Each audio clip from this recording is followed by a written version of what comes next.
আজকে আপনাদেরকে খুব সুন্দর এবং স্বাস্থ্যকর একটা সবজির রেসিপি দেখাবো।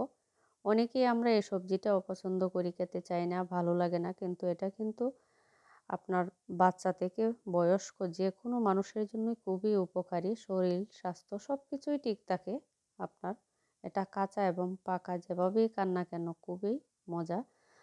আসসালামু আলাইকুম, সবাই কেমন আছেন? আজকে আমি কাঁচা মাছ যেভাবে পেঁপে দিয়ে রান্না করি সেটা আপনাদেরকে দেখাবো। এই রেসিপি আমি আপনাদেরকে আরও অনেকবার দেখিয়েছি, তারপরেও রান্না করছি, ভাবলাম একটা ভিডিও করে ফেলি।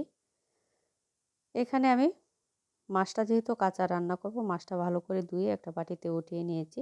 মাছের মধ্যে আমি মশলা দিয়েছি পরিমাণ মতো হলুদের গুঁড়া, মরিচের গুঁড়া, ধনিয়ার গুঁড়া, জিরার গুঁড়া, আর হচ্ছে পরিমাণ মতো লবণ। পেঁপে, লাউ এই টাইপের সবজিগুলোতে কিন্তু একদম হালকা মশলায় আপনার তরকারিটা রান্না করতে হয়, না হয় খেতে ভালো লাগে না।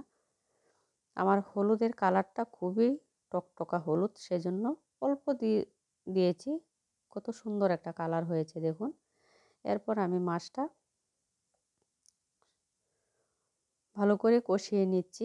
10 থেকে 15 মিনিট সময় নিয়ে মাছটা কষাবেন। যখন মাছটা কাঁচা রান্না করবেন তাহলে মাছের যে আইসটা একটা গন্ধ সেটা থাকবে না।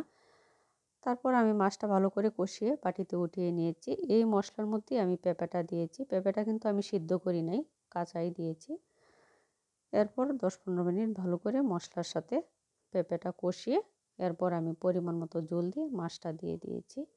মাছটা দিয়ে আরও 4-5 মিনিটের মতো আপনার রান্না করছি। এরপর কাঁচামরিচ কয়েকটা দিয়ে আরও 1-2 মিনিট জাল দিয়ে তারপর সবজিটা নামিয়ে ফেলবো। খুবই সুন্দর হয়েছে তরকারিটা দেখুন। আর কি যে ভালো লাগে এই সবজিগুলো, আমার কাছে পেঁপে কিন্তু সবসময় ভালো লাগে। যেভাবেই রান্না করি না কেন আমার কাছে দারুণ লাগে। এরপর একটু ভর্তা করে নিচ্ছি। অনেক ধরনের তরকারি আছে, তারপরেও ভাবলাম একটু ভর্তা করি। ভর্তা খেতে ইচ্ছা করছিল, এখানে আলু ভর্তা করে নিচ্ছি। শুকনো মরিচ, পেঁয়াজ আর সরিষার তেল দিয়ে এখন মাখিয়ে নিচ্ছি। কী যে ভালো লাগে এই ভর্তাটা।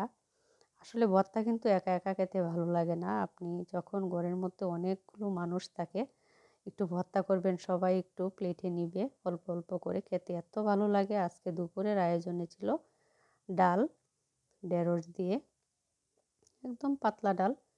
খুবই সুন্দর একটা ঘ্রাণ বের হয়েছে। ফোড়নে আপনার পেঁয়াজ আর রসুন দিয়েছি। এই যে পেঁপে দিয়ে মাছ রান্না করেছি, দেখুন ঝোলটা দেখলে বুঝতে পারবেন, একদম পাতলা, কম মশলায় তরকারি। আর এটা হচ্ছে চেপা, পাঁচমিশালি সবজি দিয়ে চেপাটা রান্না করেছিলাম।